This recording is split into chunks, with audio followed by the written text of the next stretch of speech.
Hello and welcome to today's palming party.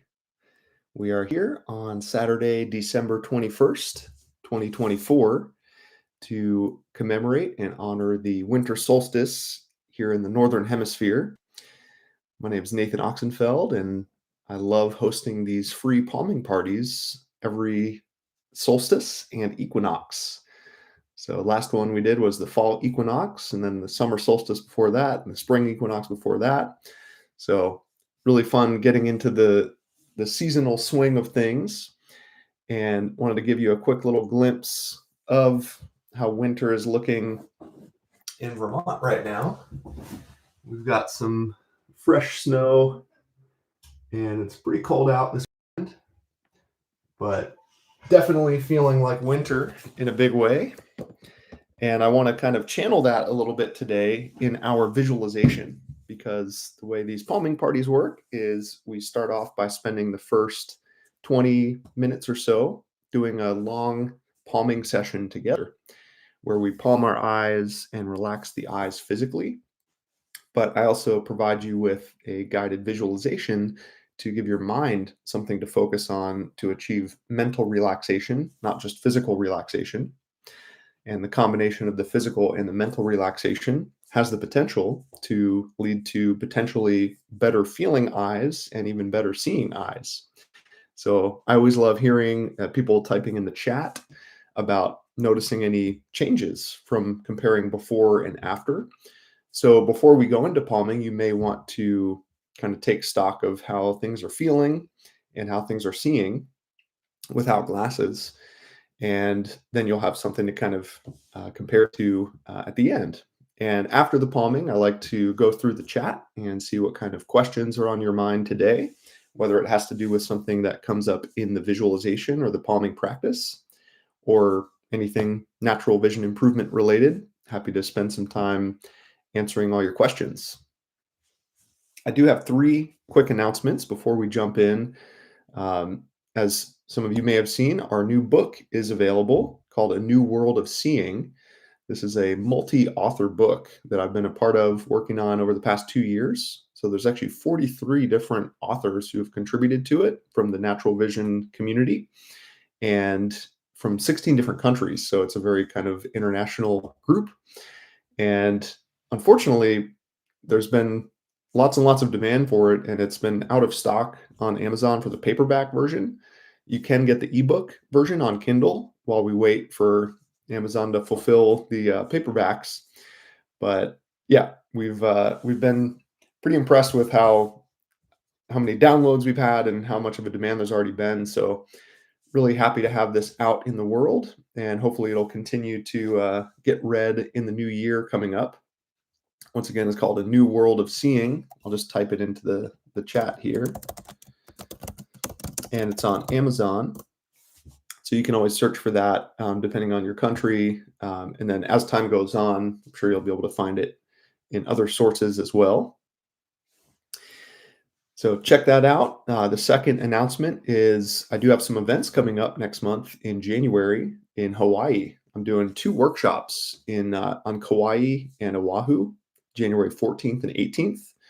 And although that is pretty far for most people, unless you happen to live on the islands, there are going to be some live stream options as well. So if you can't make it there in person, you will be able to actually attend and participate from home. So I've added links to these announcements in the description of this video. On my website, integraleyesight.com/tour, there's links to the yoga studios where these workshops are going to be held in the beginning of the new year. So check that out. And then last thing is I do still have my registration open for just another week for my 6-month vision improvement program, which is a group course that I'm leading a small group from December 2024 to May 2025.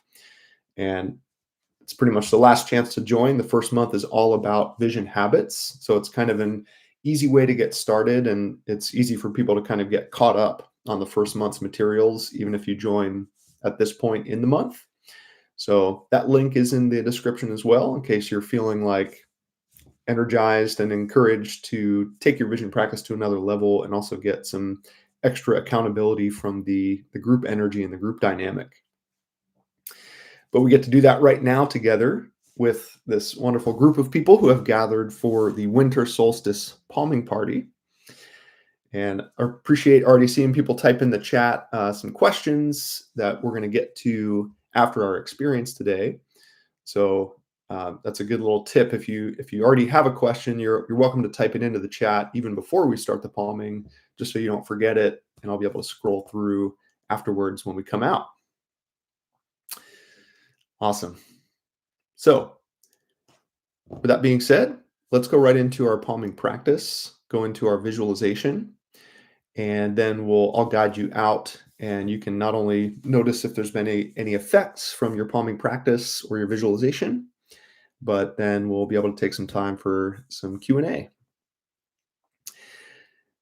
Now, since it's super cold in Vermont right now, I'm going to really make sure that I'm warm before I go into palming so that I don't have to make any adjustments while palming. We are going to have a little break, and I'll show you how that works, where you can kind of extend your palming longer even while stretching and things like that. But I've already got a blanket on my feet, keep my feet warm, and I'm definitely going to be rubbing my hands together before doing the palming to build some heat and some friction. I am also going to put some props on the desk here. I've just got a couple pieces of wood here that are going to lift up my elbows so that I can be nice and upright, so I'm not slouching forwards and constricting my breathing at all or my digestion. I want to keep my chest kind of open and my shoulders relaxed down. So just do what you need to do to kind of set yourself up into a very comfortable, supported position. And we're going to start to move into the palming, which really involves just blocking as much light as we can from the eyes using the cupped palms. So you're going to have some space in there with the fingers overlapping each other over the forehead. And maybe the heel of your hand, the heel of your palm kind of rests along the cheekbone area. And elbows are supported, shoulders are relaxed down, spine is long, fingers are relaxed. Eyes can be open or closed. And the breathing starts to slow down a little bit. And we're just settling into the palming practice. And one word that you're going to hear me say a lot today in our visualization is pause. This entire palming party is overall an invitation to pause, to take a pause. But specifically, we're doing this intentionally today on the winter solstice because this is the unique time of the year when the sun seems to pause in the sky, where each day, as the earth rotates and the earth's axis and that tilt creates the movement of the sun in the sky, as we move into winter, it keeps going farther south until it reaches its zenith, and it seems to not move for about 3 days in the sky before it begins to reverse and make its way back north as we move back towards the summer solstice. So we're kind of mimicking that today, and we're giving ourselves permission to pause in the first place, because sometimes we can feel very busy all the time and nonstop, go, go, go, action oriented, do, do, do. So now we just get to pause and rest and embrace the darkness that we are introducing to our system right now. The winter solstice is also this dark part of the year, and that's what we do with palming. We create an ultra dark space for the eyes to fully relax within and to create a bit of a blank canvas for the mind to visualize within. So even as we move into guided visualization, where I'll be describing different kinds of imagery and I'm inviting you to imagine and use your inner vision and your insight to picture the things I'm describing, I'll continue to keep saying pause, which will invite you to just stop and to just see what arises when you do absolutely nothing. So let's do that right now. Let's take our first pause and do nothing other than just pause.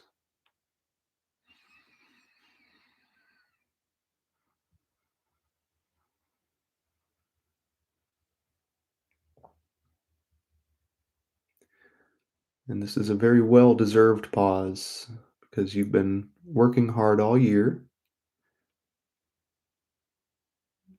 and you're giving yourself the gift of nothing.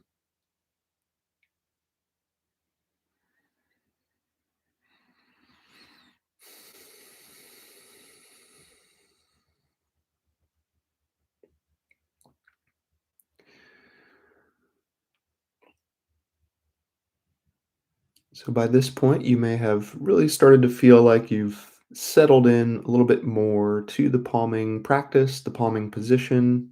Maybe you can do another quick little body scan from top to bottom to make sure that you're not squeezing anywhere. You can let your shoulders drop back down. Keep deepening your breath. And you can follow my voice as I guide you into a little bit of a wintry visualization here, where not only we get to pause today, but we get to play in the snow.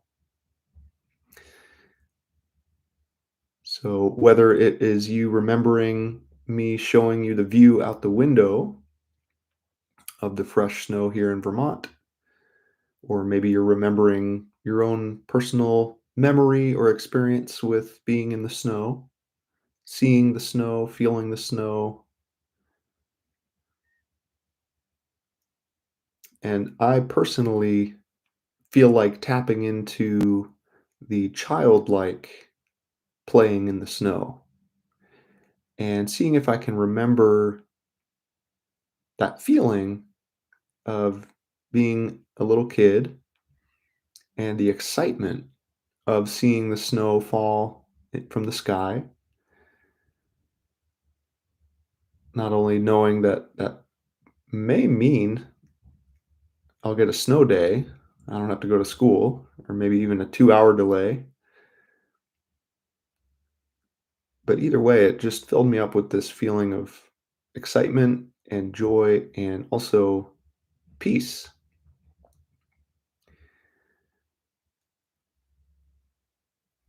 But let's get all bundled up and make sure that every inch of ourselves is all covered and warm with nice winter clothes and warm, soft coats and scarves and hats and gloves and some big snow boots because we're going to venture out into the snow and visualize the different sensations. Snow is cold, so maybe you ball some up in your hand, make a little snowball.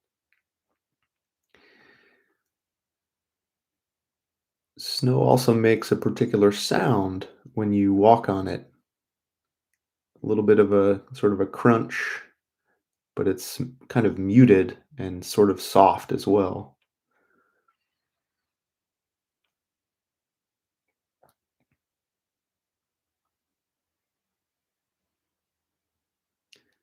Maybe you even eat some snow and you put some of that cold, fluffy white snow in your mouth and it melts.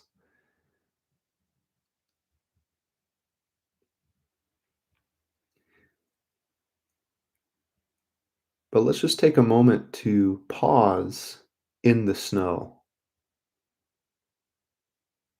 and do nothing but just witness the falling flakes, just blanketing everything around you.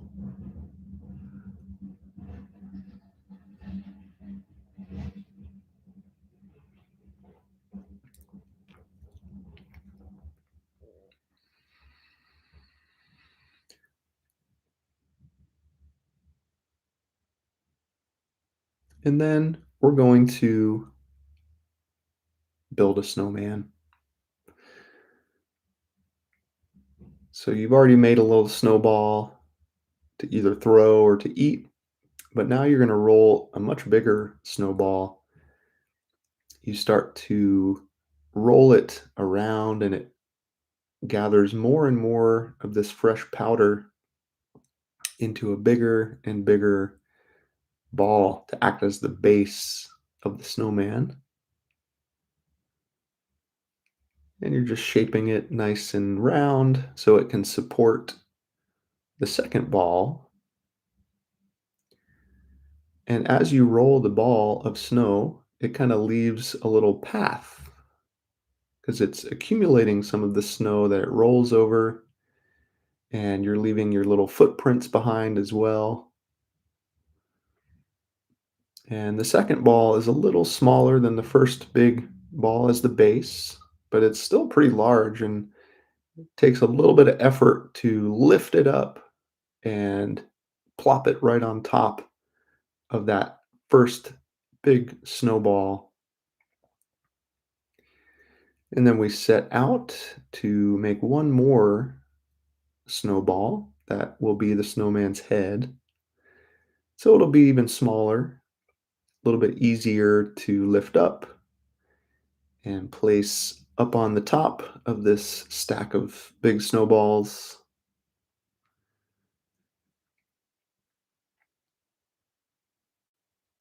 And maybe in one pocket, you've got two stones, and in the other pocket, you've got a carrot. So you can stick that carrot right into the top ball to be the nose of the snowman, and then put those two stones up above to act as the eyes of the snowman. And maybe you want to decorate your snowman even more, so you can make your snowman look however you want.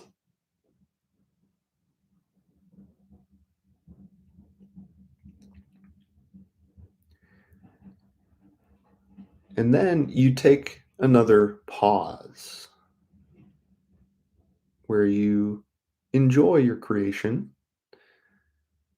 and observe the snowman you've built.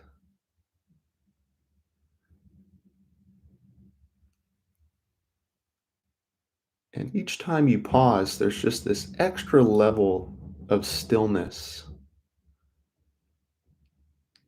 not only in your body, but this sense of stillness in your mind.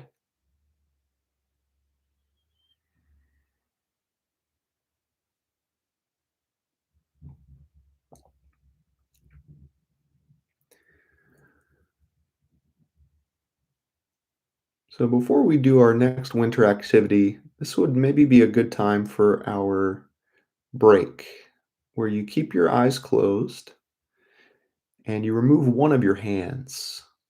So I'm going to remove my right hand from my face, but my eyes are still closed, so I can't see anything, but I'm opening and closing my right fist. So I'm spreading my fingers wide and then closing them tightly and moving into some wrist rolls of my right wrist. My left eye is still palmed, both eyes are still closed. And then I reach my arm up towards the sky, my right arm as high as I can, maybe even a little bit back behind me to do some kind of shoulder rolls, maybe shrugging the right shoulder up towards the right ear, and then letting it drop back down.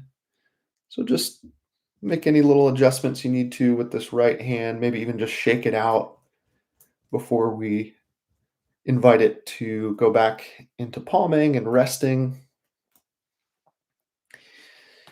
So now my right hand is back over my right eye, and I'm going to now remove my left hand from my face, keeping both eyes closed. Now my right eye is palmed, opening and closing my left fist, spreading the fingers really wide, closing it tightly, doing some wrist rolls, reaching that left arm up towards the sky, reaching back a little bit, loosening up the shoulders, maybe some shoulder shrugs. Maybe it feels good to do some neck movement or some torso movement, adjusting your sits bones and your glutes, maybe wiggling your toes a little bit just to bring some movement before you go back into palming both eyes and settling back into a little bit more of this darkness and stillness,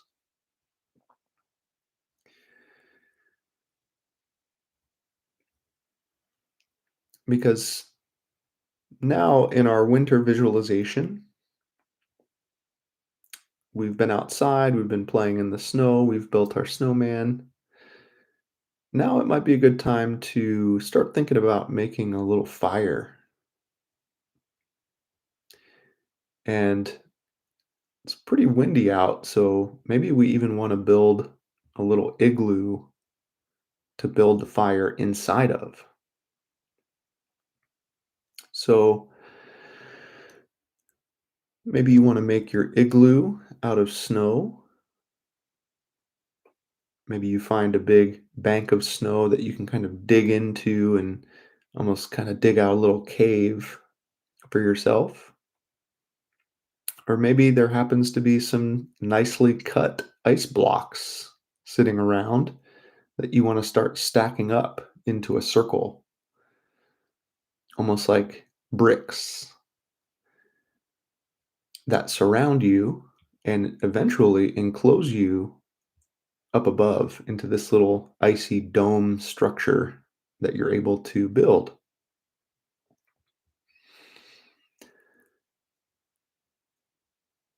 Or maybe there just is already a natural cave nearby, an overhang, a big rock where there isn't much snow underneath because it's protected. So this is your visualization, so it's really up to you where you build your fire. But we do need some wood for the fire. So we're going to just start collecting a little bit, not only gathering some little small pieces for kindling to get things going, but maybe going over to a wood pile where there's already some larger logs stacked up. Or maybe you feel like chopping some wood because there's a little station there with an axe, and you can swing that axe and strike the log and watch it split.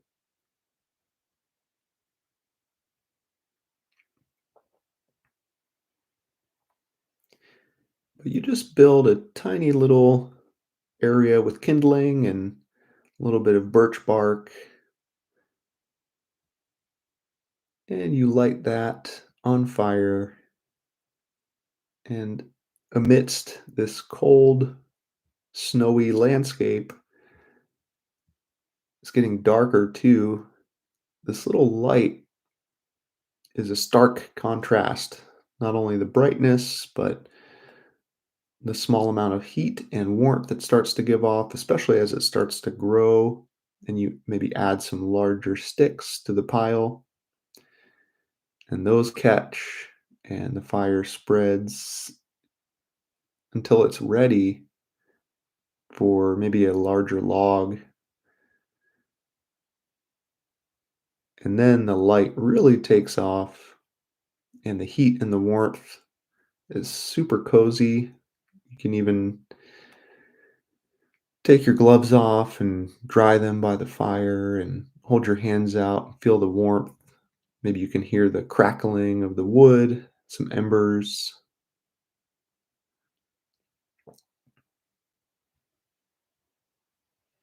And this is a great time for another pause, to just sit by this beautiful fire that you've just built, surrounded by cold and dark all around, but close to the light and the warmth.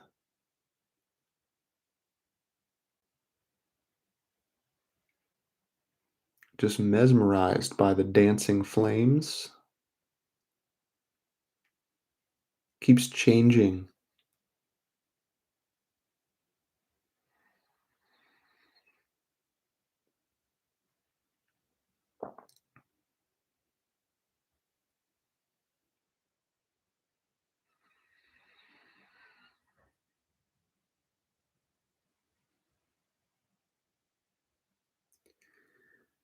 So you enjoy your fire,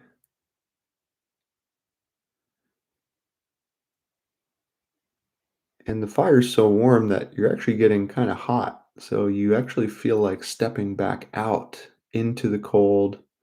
And at this point, the days are so short, the night has fallen. And on these really cold nights, we have the clearest night skies.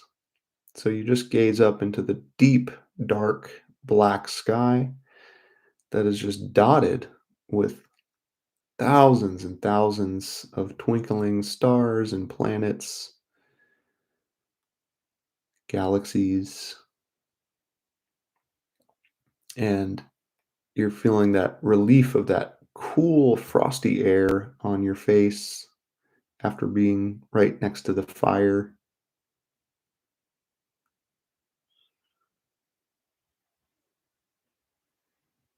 And maybe you feel like continuing to go back and forth, back over to the fire to warm up,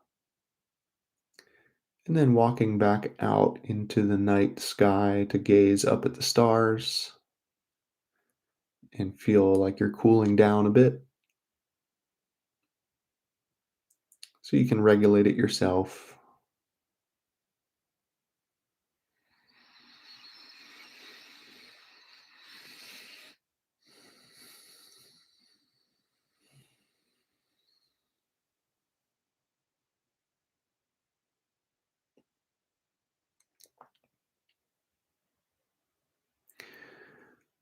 So maybe at some other point this winter, you feel like coming back to this place. Maybe you just palm your eyes and this place is just here waiting for you with your snowman and your igloo and your fire.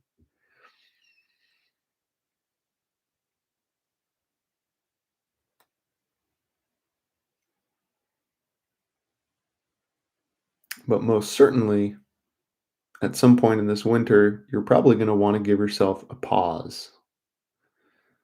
So, this is a good time of year for prioritizing those pauses and those moments of just being still, doing nothing, hibernating.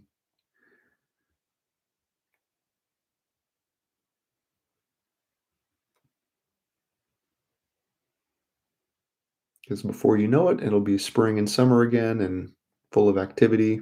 So, let's be present and stay in alignment with the season we're in and let that help inform us of how to feel relaxed.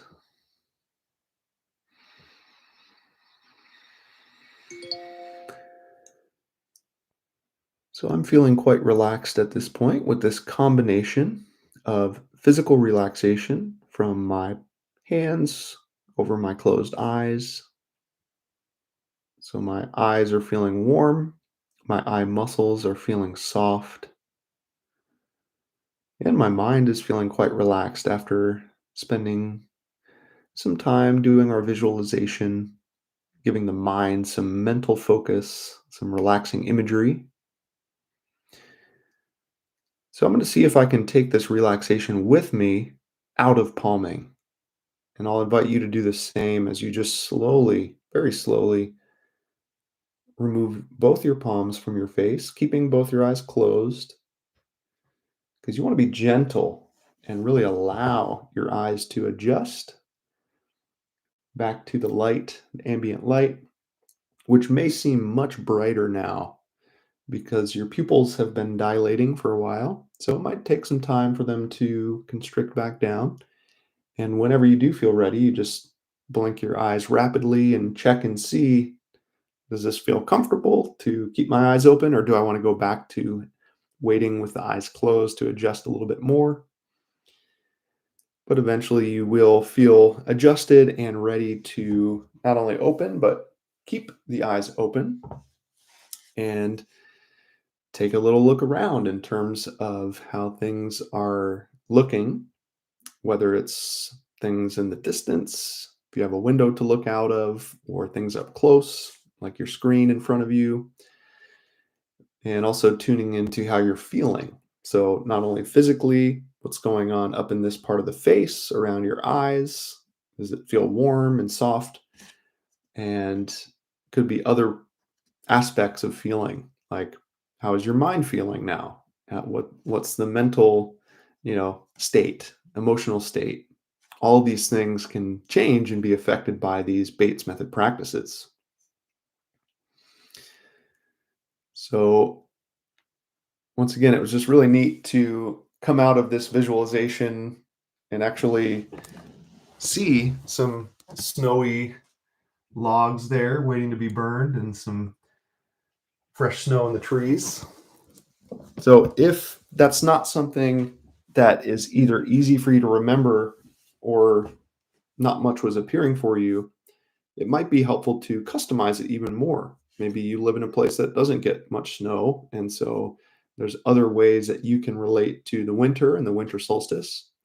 But I just wanted to channel that a little bit for you today and share the very wintry scene with you. So that's going to mark the end of the first part, our palming practice and visualization. And we're going to transition into our Q&A. And I'm going to take a look through the chat here and see what your experience has been like. And it's funny, right? When I was talking about the different experience with winter, I saw Rosemarie's comment saying, thanks from Costa Rica. So definitely much warmer down there and a much different experience with winter. I was just down there last year or beginning of this year in January and super duper hot down there. So enjoy that. But I'm going to scroll up a little bit higher because actually before the live stream started, Rivka was here with me and we were chatting in the YouTube chat before I started. And they had a couple questions. First is how do I prioritize during busy days? Palming, swinging, sunning, and other practices. If you have 15 minutes to do something, what do you do? So this is a great question, especially in regards to practices, because I just want to differentiate between vision practice time and vision habit time. Because vision habit time, the answer to that question would be more on the end of like 24/7, aware of your vision and aware of your vision habits on a more ongoing basis. But your vision habits are not your vision practices. Palming, swinging, sunning are some of the practices. So when it comes to the practices, I actually like how you said 15 minutes because that's kind of what I settled into myself, where I kind of attempted to maybe spend about 15 minutes at a time doing some dedicated vision practices. I felt like it was short enough that it felt easy and approachable. It wasn't something that was like daunting, but it also at the same time felt long enough to reach a certain sense of relaxation. Because if I just did it for 1 minute or 2 minutes or 3 minutes, sure, I quote did it, but I didn't really feel it. You know what I mean? I didn't really feel the relaxation starting to happen like maybe you just did with longer palming, 20 minutes. So that is different for everybody to kind of feel out how much time it takes for you to actually calm down and for your nervous system to relax. That's what this whole practice is all about, is calming down and relaxing the nervous system, which sometimes takes a few minutes to settle into. Um, and those three practices, palming, swinging, sunning, I think are some of the core practices.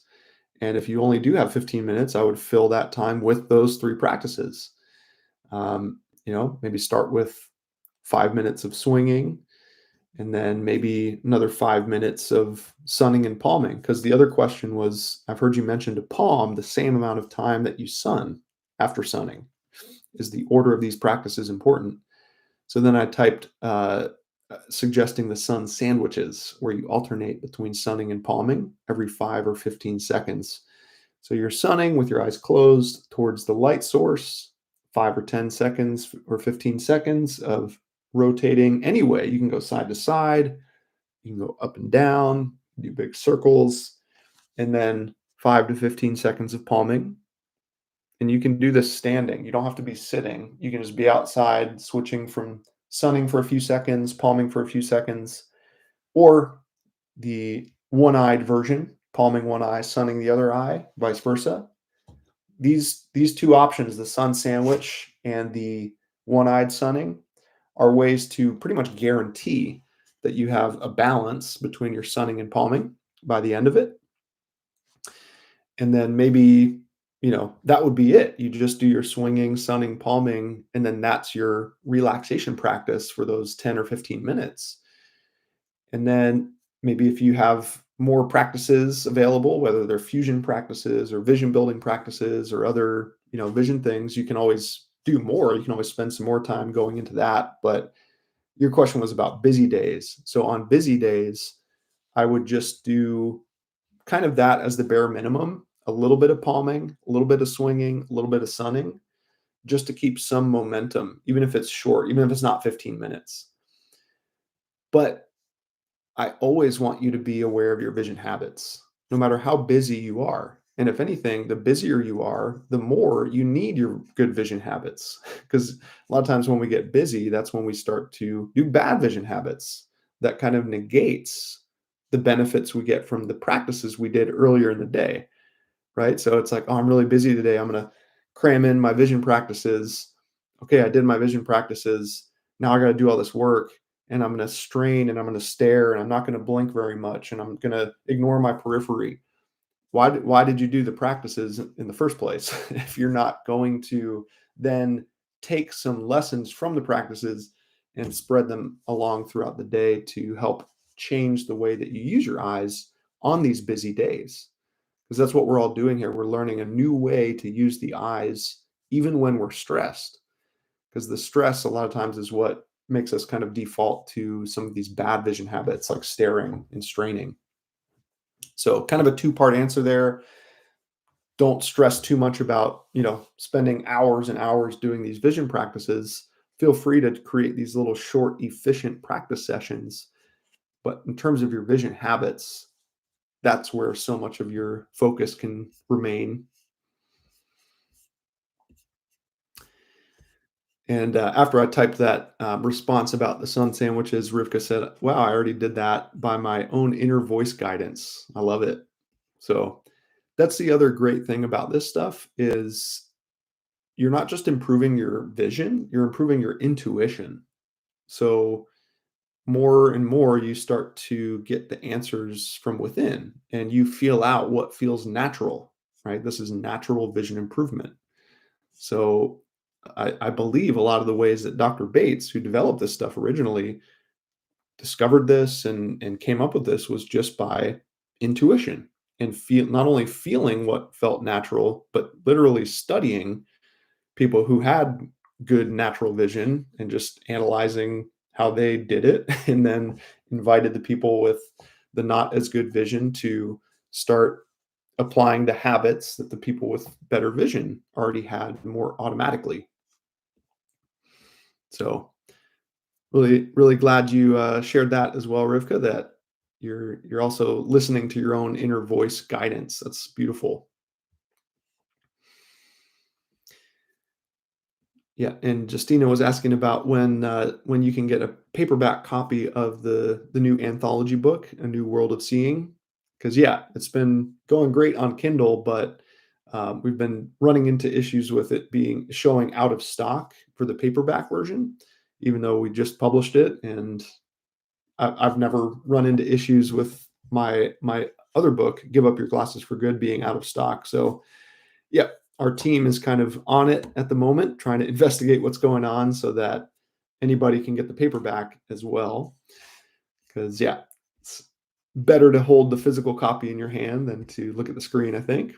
But in the meantime, you can access it in the ebook version. Oh, Justina also asked a question after that: what to do to dissipate cataracts in the middle of the eyes? So I like how you clarified the location, because I don't think a lot of people know that about cataracts, is that there's not only lots of different types of cataracts, but they can actually show up in different parts of the lens. So when you say middle of the eyes, that's referring to the middle of the lens inside the eye. Um, so obviously, if the cataract is in the center of the lens, then that's going to be way more noticeable and affecting the vision, because it's kind of blocking the light coming in and reaching the retina, versus maybe a cataract that forms on the edge of the lens or somewhere outside of the middle. It might be developing there, but you may not see it. It might not be affecting your day-to-day functioning. So when it comes to cataracts, I think that one thing that stood out to me that my vision teacher said was that a cataract is only a cataract if you can see it. Sometimes you'll go to the eye doctors and they'll say, "Oh, you have the early stages of a cataract forming or developing," which can be kind of scary to hear. But maybe you're like, "What are you talking about? I don't see it. It's not affecting how I'm seeing." Once you become aware that, like, oh, there's like kind of a fogginess or like a film over my eyes, or my color perception is really worse or just more blur than normal, then that kind of changes it from like the early stages of development to more of a developed cataract, or maybe what the surgeons would call more of a ripe cataract that they would want to maybe replace surgically and implant an artificial lens, which sometimes is the best path of action. But there are some things to experiment with, especially if you are in the earlier stages of development, to see what, maybe less invasively could be tried. So, not only the things that we've brought up in the first question, the swinging, the sunning, and palming, are all super important for that. But in terms of this idea of dissipating them, that always makes me think about what can increase flexibility of the lens, because that's sometimes what you hear as a reason for people needing reading glasses once they reach a certain age, is their lens has become less flexible. That's also connected to cataracts. A less flexible lens is more susceptible to cataract development than a very flexible lens. So things that flex your lenses are going to be pretty pertinent for increasing movement in that part of the eye. And the main things that get the lens to change shape is adjusting from a near point to a far point. And we can do really near and really far. There's a whole spectrum of this. You can kind of, just the distance you're sitting from your screen, you can shift from your screen and then past the screen, out a window, or across the room, and then back to the screen, and switching back and forth like that. But if you really want to get a lot of flexibility, then the near target would be even closer. So whether it's done one eye at a time or both eyes together, it would be maybe even bringing something up quite close, like whether or not it's clear or blurry. You don't want to be straining, like you don't want it to be uncomfortable, but you do want to give your eyes the invitation to focus up close without pushing it, and then releasing and letting the vision go as far as possible. That's going to create a much more of a flex than just the screen out across the room back and forth. The reason one eye at a time might be more comfortable, because when you have both eyes open, not only are you asking your eyes to focus super close, but you're also asking them to converge quite a lot, to really turn in and look at that near target. But sometimes that can be quite helpful for this question of actually improving your convergence ability, of being able to actually have the eyes turn in towards the midline all the way up to the nose. Sometimes people with not only cataracts, but even just farsightedness have some level of convergence insufficiency where the eyes either just don't cross, they don't turn in, or if they do, it's like, whoa, I do not like that. It's uncomfortable. You want to stop right away. You might even get a headache a little bit. So you obviously want to be really gentle with it. But yeah, I would be kind of honing in on some of the convergence practices and anything that's really going to invite a lot of this flexibility of the lens.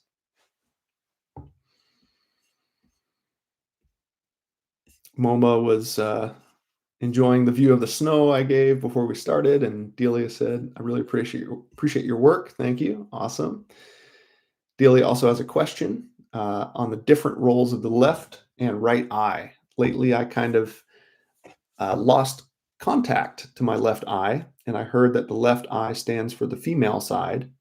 I'm wondering what your thoughts are on this. How can I strengthen my female side, and how do you think it relates to vision or vision habits? Greetings from Berlin. Hello. So I'd be curious, I would have to just kind of know a little bit more about what you mean about losing contact to the left eye. Um, Sometimes we have a dominant eye or a less dominant eye, or the brain kind of favors one eye more than the other and kind of maybe tunes the vision out of one eye. So that might be kind of what's going on, of maybe your left eye is either being kind of suppressed a little bit, or maybe the right eye is kind of taking over and dominating and it feels like kind of out of balance a little bit. So actually, the things I just mentioned with the cataract question also apply here, because it has to do with fusion. This whole convergence and divergence and moving near and far is really about developing the teamwork of your two eyes so that they can work together as a team. But that's more of the kind of physical side of it. I appreciate how you're bringing in the less physical side about maybe the more kind of metaphysical meaning behind it, in terms of what attributes does the left eye represent versus the right eye. And yeah, I've heard a similar thing where sometimes the left eye is associated more with the feminine and the right eye is more associated with the masculine. It's not always, but sometimes that resonates with people. Um, and so when I thought about this for myself, because I also had a difference between my two eyes, and I wondered why one eye had astigmatism, the other one didn't, for example. For me, my left eye had the astigmatism, the right one didn't. And so I also started wondering, I wonder if that has something to do with my feminine energy. Maybe there's some sort of imbalance. I'm maybe too much on the masculine side. This is more of the inner version of interpreting it, of like, what is my own personal balance or mixture of masculine and feminine energy. But also it can be external in terms of male and female figures in your life, whether it's friends or family members, mothers, fathers, um, grandparents. So that was another kind of avenue that I explored as well, is like, okay, well, what's going on with the women in my life and what's going on with the men in my life? And is that something that could, illuminate something that's going on? And yeah, so these are good things to think about. And in addition to you doing some physical vision training things to stimulate fusion, you can also be doing this inner work and this deeper work of maybe, like you're sort of hinting at, what will kind of strengthen the female side, or what will kind of make that feminine energy feel more processed, as opposed to maybe getting stuck. And this would be a great thing to do with Anat Axelrod's Conversations with the Eyes protocol. So maybe if you go back and listen to my interview with her in my Naked Eye podcast episode, and she guides me through, I'm like the guinea pig. She guides me through the process of actually listening to the eyes individually and seeing, because the answer to your question very well may be, once again, within, if you take some time to pause and rest and listen to what your left eye is needing and what your right eye is needing. And that could also give you some interesting insights along the way.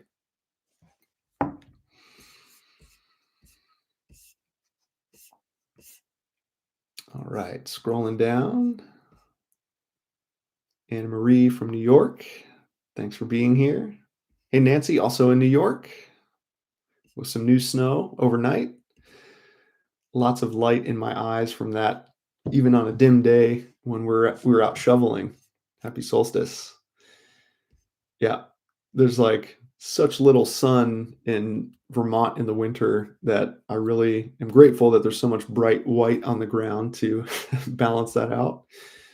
Nancy also asked, can you talk about palming the ears, temples, back of the head, etc.? So yeah, for sure. Today we were palming like this, just right in front of the eyes, which is kind of our classic palming position. But your palms can go anywhere. I mean, we're kind of tapping into the self-healing nature here, from the center of the palm into the center of the eye. But you can place the palms in other places and pretty much do a similar protocol. A lot of times I feel some pretty good relief when I palm the temples, because that is where the eye muscles are, right? The eye muscles attach to the outside of the eyeball, and then they go back into the skull and attach to the sphenoid bone, which is more kind of like back here. So when I palm over this area, I'm just kind of sending that same sort of energy right in to where the belly of those muscles are, as opposed to from the front, which can also be very effective. But sometimes I'll just hold the palm still there. Other times I'll do some circles, either same direction or opposite direction. And sometimes like some kind of using the heel of my hand to kind of just rub that area can be very, very invigorating. It's almost like where my glasses arms used to go, right? They used to go right over the ears here. So I'll kind of like rub that whole area, kind of go up and down. And it's amazing that like kind of fresh blood flow up to that area can be very enlivening. So that's a little bit more like a massage than palming. But yeah, you could also move the palms back over the ears. And I think that's a great way to tap into the whole pause thing that we did today. Sometimes if you palm and make it quieter, it can really help you kind of go within. And I really enjoy like humming or chanting or doing the om when I'm doing that. So like,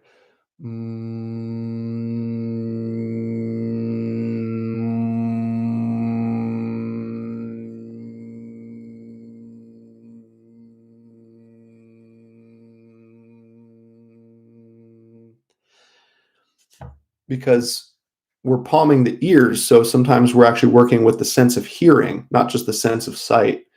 So something about getting into that nice vibration, that tone, and then, I'm kind of tuning into the inner tone can be really interesting. And then, yeah, same thing, back of the head. When I palm the back of my head, I'm imagining palming my visual cortex, because that's where your vision is being processed, in the back of your brain. So if you just rest the palms back there, and honestly, this is kind of, if you clasp your fingers, this is kind of that classic relaxation pose of like letting your head be heavy, kind of sink back into your hands. Maybe you lean back in your chair, and not only are you just relaxing, but you're palming your visual cortex. So you can imagine the back of your brain getting kind of energized while resting, through the energy coming from the palms through the back of the skull and infusing into the brain that way from the back. And that sometimes people find that helps with the whole concept of seeing from behind the eyes, as opposed to seeing up here and squinting and straining.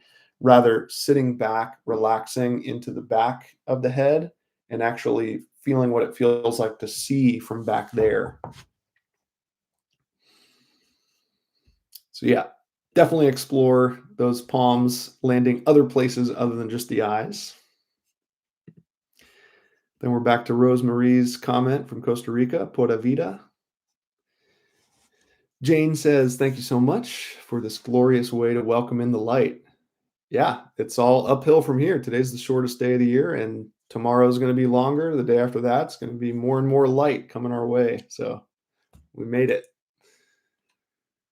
Oh, Rivka also said, you took me back to my childhood, Stockholm, Sweden.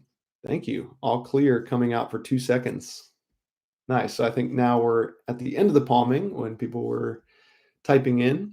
So that's really sweet. I'm really glad that that kind of unlocked something for you because, I mean, I'm an adult now and I still love playing in the snow, but remembering playing in the snow as a child is just kind of a whole different feeling. So yeah, kind of wanted to plant that seed for you today. I'm glad that grew for you.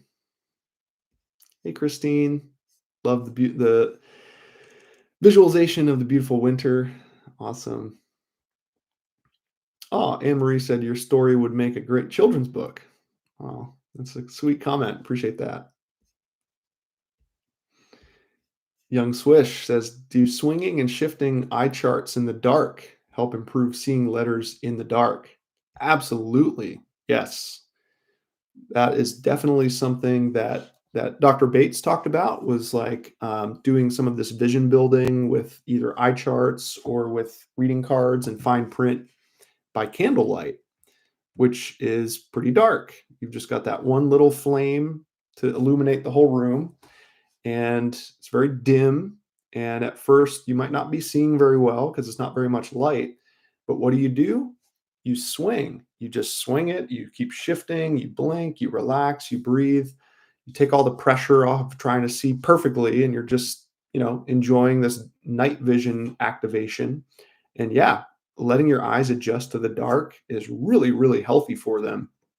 Not only like we just did with palming, but like you're suggesting of actually doing a more sort of active experience of having the eyes open and actually like playing with your central vision and your peripheral vision.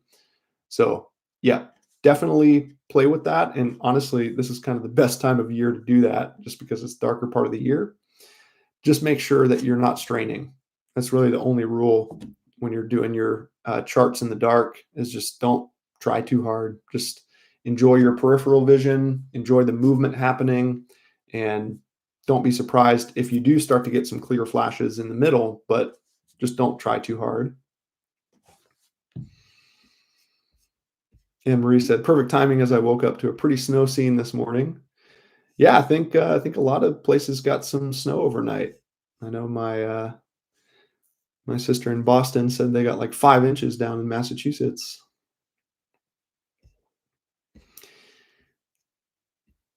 Awesome. Nancy said, I've been prioritizing palming more lately and could give a lot more focus to the pause.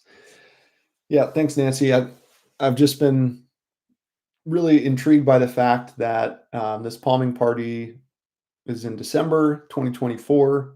And if we rewind 100 years to December 1924, and you look at Dr. Bates's Better Eyesight magazine, there's a massive article called Palming. And there's just this whole deep dive into the palming practice that we did today. And then if you listen to the Better Eyesight podcast from December this month, then you can hear Esther and I have a discussion about it. So you hear from Bates about it, you hear from me and Esther about it. And now with this palming party, it's just like the cherry on top. Hey, Art, one-handed sunning. Never thought of that before. I'm excited to try that. Yeah, one of my favorite things to do with the one-handed sunning is to notice where the light and the dark meet. You can try it right now. If you close both eyes, you palm one eye is receiving zero light, the other eye is receiving light. So in your vision, your visual field, which you can't see anything right now because your eyes are closed, but you can sense light and dark. Where is the light? Where is the dark? Where do they meet? You can play with it. You can make the light spread over into the dark and take up more of your awareness. You can pay more attention to the dark eye and have that spread over and take over the light. Or maybe you like it right in the middle. So you can play around with how you're perceiving, how your brain is mixing these two images of light and dark. And then you switch. And now it's opposite. The light is on the opposite side, the dark is on the opposite side. Where is the boundary between the light and the dark? Where do they interact with each other? Is it a blend? Is it a smooth blend, or is it a sharp, stark contrast? And once again, depending on which eye you're paying more attention to, which signal you're prioritizing, that's what you see more of. You can either make it darker or you can make it lighter, depending on what you're thinking about. So that will, if anything, just be way more apparent when you do it in the direct sunlight, because then you've got the brightest light in the solar system shining on you, and you've got the darkest possible cave, your little palming here, and you've got such a stark difference there between the light and the dark. So next sunny day you got, try that out, see how it feels.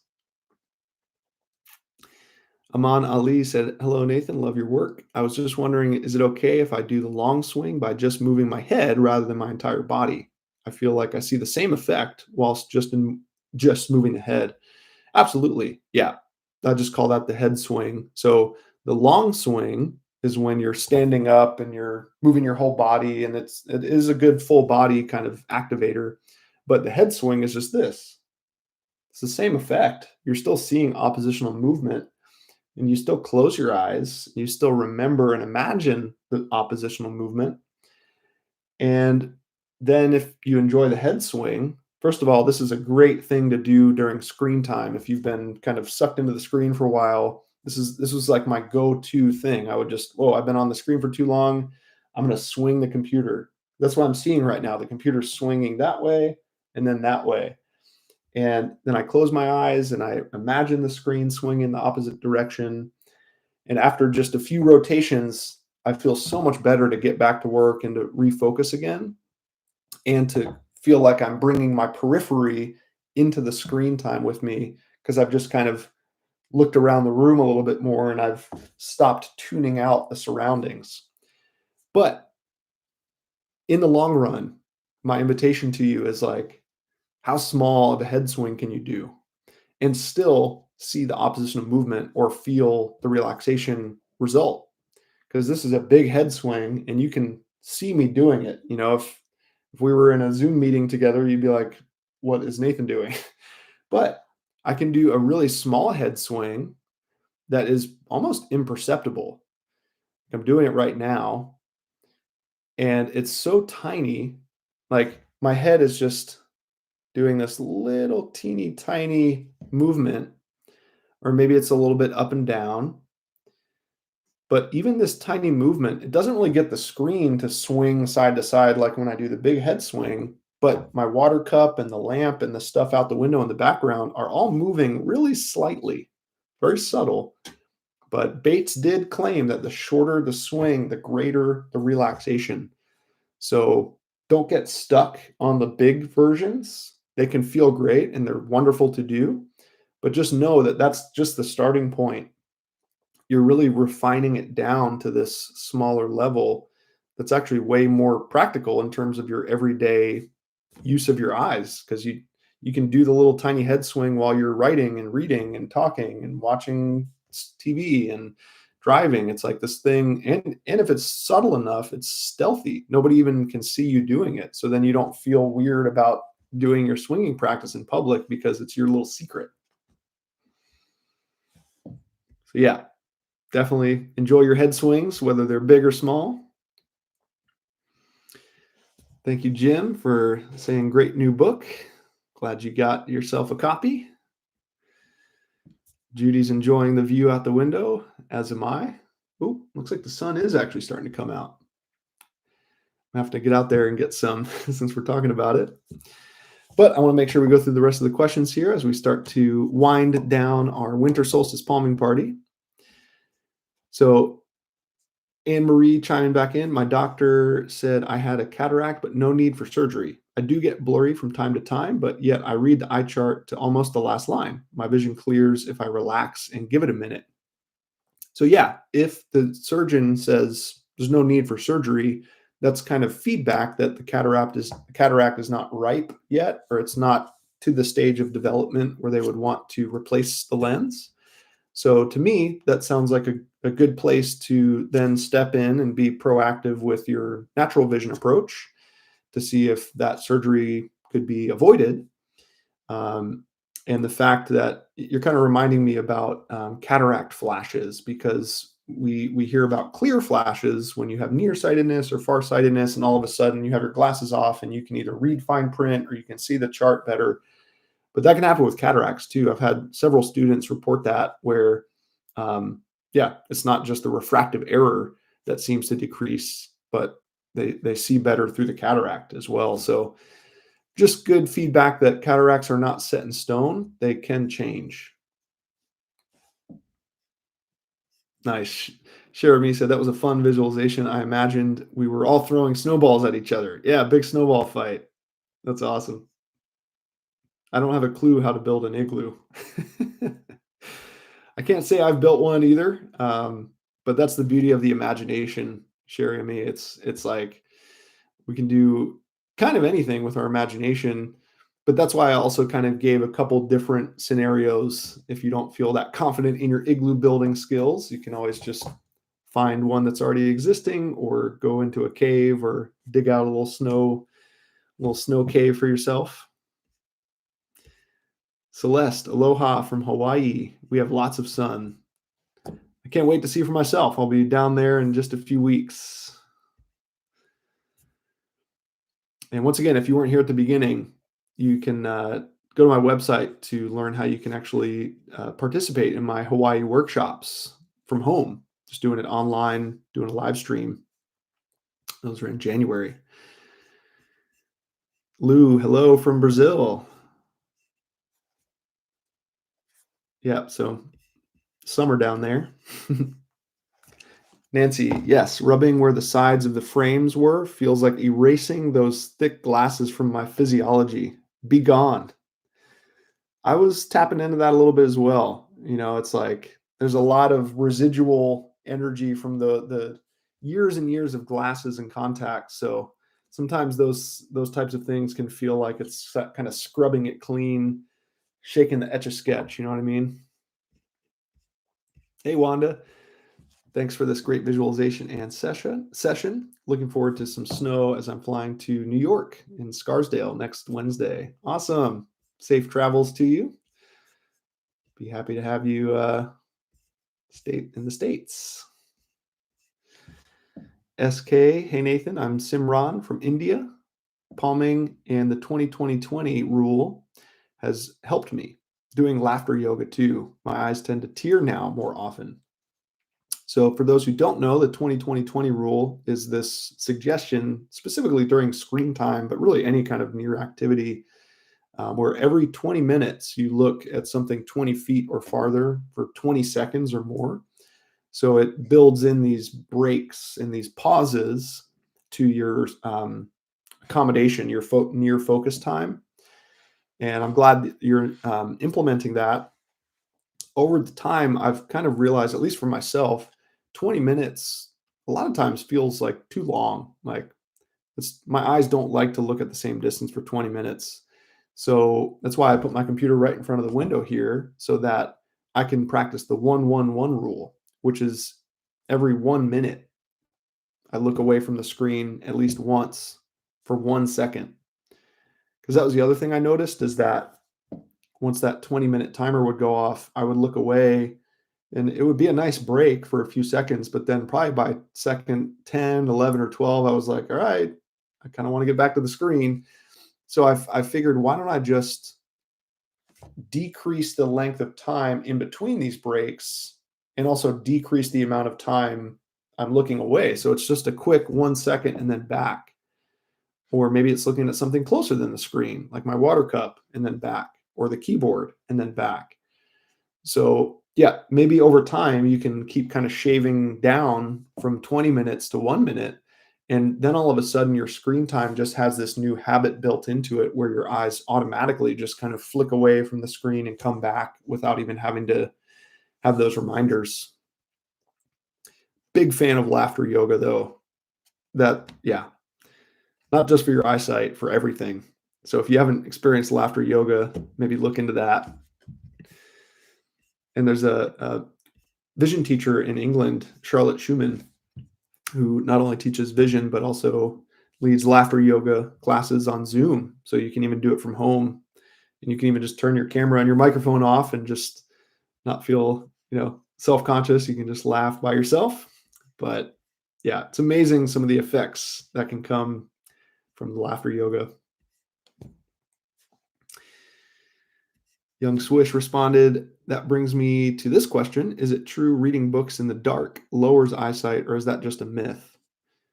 Yeah, it is true if you're straining. Remember when you asked about reading your charts in the dark? And I said, just make sure one thing, no straining.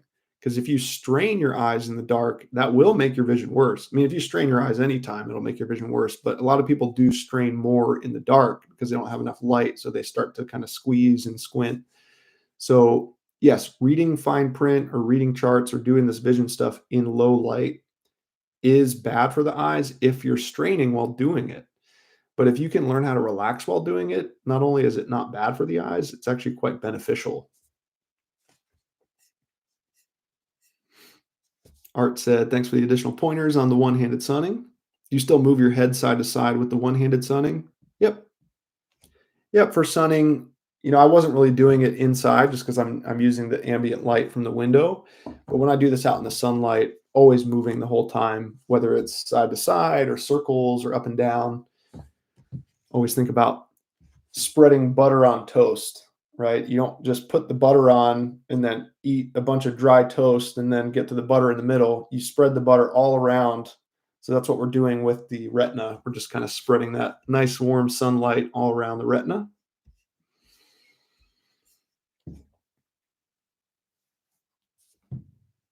Aman Ali said, thank you for the answer. I don't know how to explain, but is the smooth, swift feeling swing better, or is the swing that feels like you're experiencing rapid eye movements or somewhat vibrational feeling better?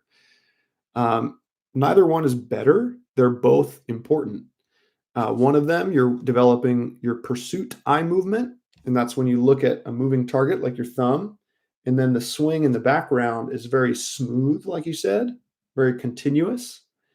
But then when you don't have something to look at and you're just doing your head swing like this, it's not smooth anymore. It's more, like you said, the rapid eye movements or this kind of vibration feeling. Those are called saccadic eye movements. I think in terms of your everyday vision, those are probably more important to develop. But I wouldn't say one is better than the other per se.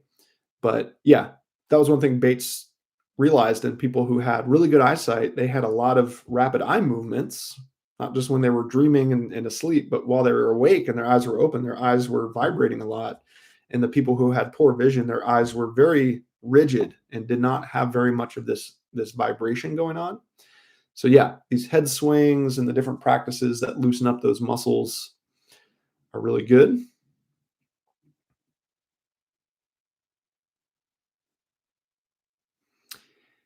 And Zen Mode said, moon bathing helped me tremendously. 30 minutes every day. Awesome. In addition to doing my sunning practice, I also appreciated moon gazing and going out at night. And like I talked about in the visualization with the stargazing, doing the same thing with the moon, tracing the outline of the moon, seeing if I could kind of get clear flashes on the moon and start to see the craters on the moon, which was super exciting. So yeah, just taking the time to be out in the dark, play with your super far distance vision, keep it relaxed, keep it playful. And yeah, glad to hear that's been helping you out. Justina said, wear sunglasses or not? I would say not. Depends though. Like I wear ski goggles when I go snowboarding that are tinted, so they're blocking the glare off of the snow if it's a bright sunny day. Or maybe if when I'm down in Hawaii in January, if I go out on a boat, I might wear a pair of very lightly tinted sunglasses, once again, to kind of reduce the glare reflecting off the water. So there are certain times and places where it might be appropriate, but for the most part, as we're weaning off of, depending on prescription glasses to see, we're also maybe weaning off of sunglasses and increasing our own vision system's ability to handle bright light in a very comfortable and relaxed way.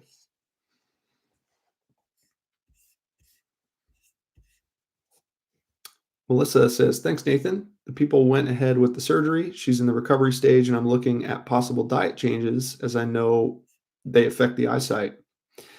Yeah, kind of like the question earlier about cataracts is, sometimes people go forward with the cataract surgery and get the cataract lens removed and an artificial lens implanted in.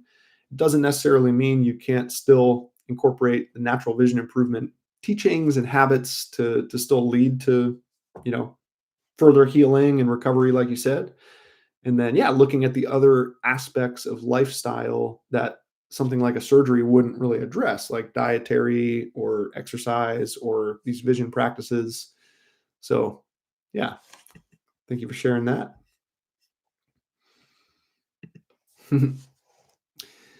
Thanks for the wintry scenes. No snow in Sweden. Maybe soon you'll get some. Awesome. Young Swish also said, here's a tip from me, play lots of basketball. You're basically swinging and shifting constantly. And I think Art would appreciate that as well because he's actually found some pretty creative ways to use basketballs for vision training and really tuning that into the swinging and seeing things moving and yeah, whether you're playing basketball or even just watching basketball or any kind of ball sport, it's creating a lot of both pursuit eye movement. You're following the moving target, the ball, and lots of that saccadic eye movement, the shifting we were talking about too. So yeah, I'm in full agreement with you there. Awesome. So that brings us to the end of our comments and our questions, and also to the end of our event today, and also to the end of the year. It's been a pretty big year in a lot of ways, and I'm really grateful that you took some time out of your day on this Saturday, this winter solstice, to commemorate this seasonal change and looking forwards to more and more light coming in as we move through the seasons. And I do plan on sticking with this in 2025 in terms of doing 4 more palming parties in spring, summer, fall, and winter once again. So actually, I am seeing one more question here. So let's knock that one out. Does shifting or swinging have anything to do with bringing mind's reference point to oneself? Yeah, to me, that's really what the apparent motion means, or the oppositional movement that Dr. Bates talked about. The purpose of shifting and swinging is not just to move your body around, which can feel good. It gets circulation going. It can get you out of the staring habit and those kinds of things. But more importantly, is what are you seeing? What are you perceiving? Does it look like everything is motionless, or are you actually able to start to see the swing and actually perceive the oppositional movement or the apparent motion? It's called apparent motion because from your perspective, right, from your mind's reference point, from in here, it looks like things are moving in the opposite way in relation to you, right? It's kind of like Einstein's theory of relativity, right? Relative to me, it looks like my computer is moving right now. I know it's not moving, it's sitting right here on the desk, but in relation to my mind's eye, from my perspective point, it looks like it is moving. And the more I can relax into that, the more my whole visual system relaxes and actually starts functioning better because it's more relaxed, as opposed to if I think that everything around me is all still and stationary, that leads the vision system into straining and staring and these bad vision habits that keep things less clear, essentially.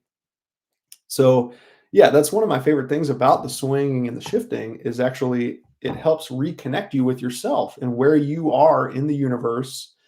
And it kind of makes you the center point, and then everything around you looks like it's moving from your perspective. So yeah, it can go pretty deep once you start practicing this and really seeing how it starts to feel like a visual paradigm shift of you're like, whoa, I'm not just changing my eyesight, I'm literally changing the way I perceive the entire world and every single experience I have. That's really embracing more movement and motion and change as opposed to fixed rigidness and staring and that kind of stuff. So, yeah, super question. Really shows to me that you're really thinking about this stuff and you're really, integrating it into more of the subconscious levels, which is great.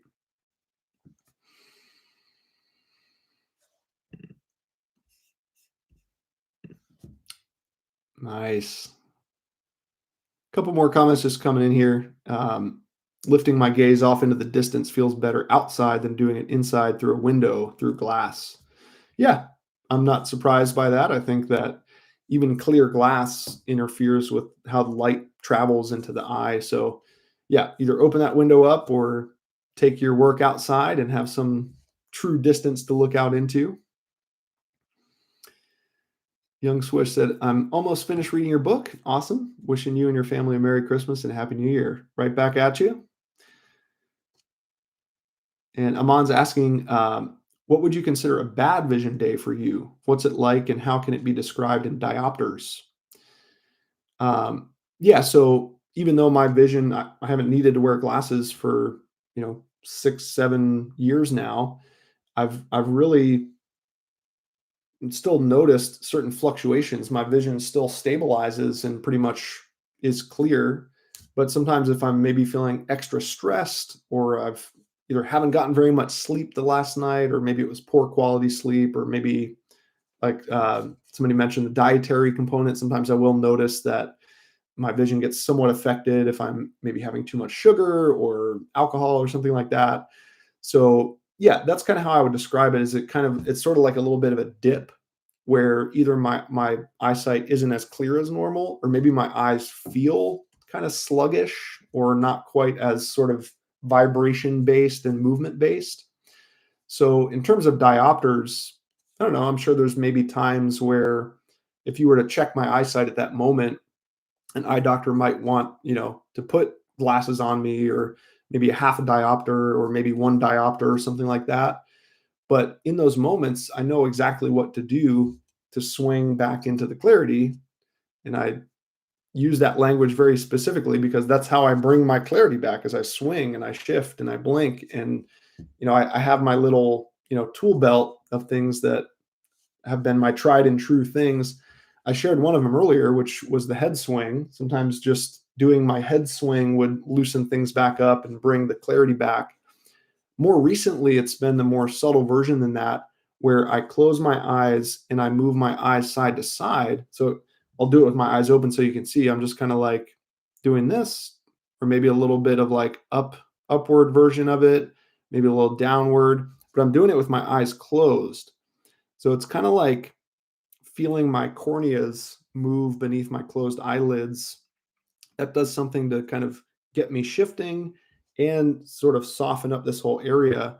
And then when I open back up, usually it's back. So I like when people find these quick little things that seem to kind of spark the vision up. Once you do notice it, it kind of does dip down. But all of this, came after years of practicing, right? I got to this point once I had, reduced a massive amount of built up eye strain and mental strain. So maybe these things don't necessarily work for you right away, but in time, you keep finding these little things, these little tricks that seem to bring it back for you.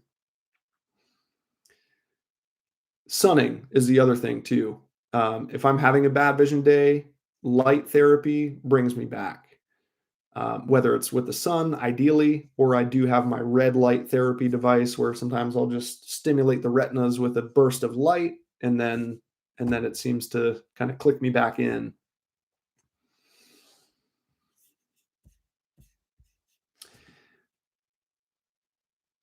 Awesome.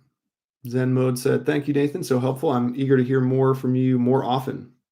Funny you say that because I was just at a Winter Solstice gathering last night. We were doing some intention setting, and I was thinking about 2025, and that was one of my intentions actually, is to kind of see what I can do to be a little more regular and kind of show up more here on YouTube, podcasts, social media, all that good stuff. So yeah, hopefully you will.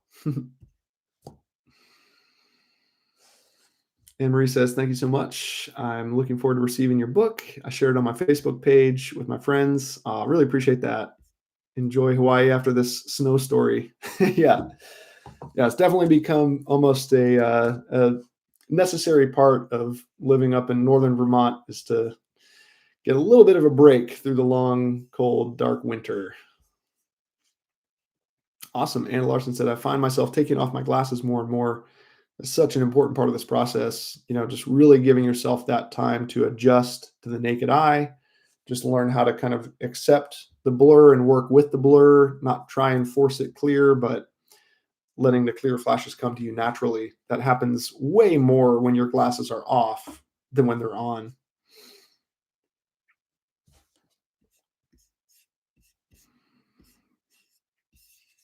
Yeah, Zen Mode's asking about tips for easing red eyes, maybe like bloodshot eyes or those kinds of things, and asking about red light therapy. Yeah, actually, light therapy, either red light therapy or specifically the sun, sometimes it has this kind of eye brightening effect where it actually kind of makes the whites of the eyes less red or more kind of brilliant looking. So yeah, I would go into the light and see how that feels. Awesome. Well, I'm glad we got to extend a little bit there and go through a couple more comments and questions. Love getting your feedback. Love hearing what you're contemplating and pondering here, because since this is not eye exercises, it's eye education, it's really important for you to feel like you have a sense of how this works, the right kind of principles to be learning and the right habits to be encouraging.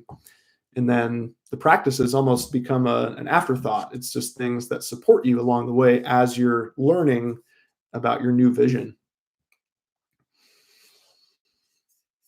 Nice. And then you get to enjoy things like Anna said, I'm not using my glasses on the terrace. What I notice is the brightness of colors, so vivid and intense. Imagine living all my life without those colors. That was one of the very first things I noticed, Anna, when I started going without my glasses. Is I couldn't see as many details at first, but the types of colors I was seeing it felt like a new experience. Like, yeah.